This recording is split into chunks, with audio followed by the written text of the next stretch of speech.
عورت کو سننے کے آداب میں سے ایک یہ ہے کہ سب سے پہلے اس کی آنکھوں کو سنا جائے۔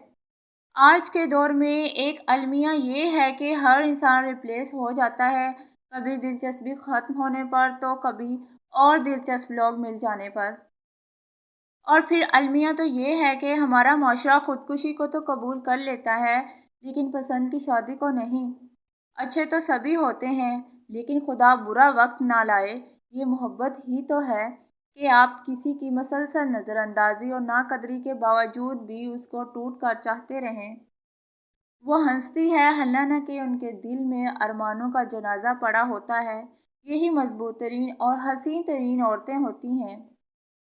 جو آپ کی ذات کے برے پہلو سے بھی محبت کرتا ہے نا، اس کا اتنا تو حق بنتا ہے کہ اسے ساری کی ساری محبت دی جائے۔ تہجد کی دعاؤں میں جس کا ذکر ہو وہ محبت بہت پاک ہوتی ہے۔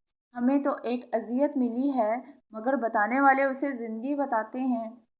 جس عورت میں یہ نشانی دیکھو کہ وہ آپ کو بار بار دیکھ کر اپنی نظریں جھکا رہی ہے تو وہ عورت آپ کے پیچھے پاگل ہے۔ زندگی میں اس سے زیادہ دشوار کوئی اور بات ہے ہی نہیں کہ اپنی ذات سے کہا جائے تم شکست کھا جاؤ۔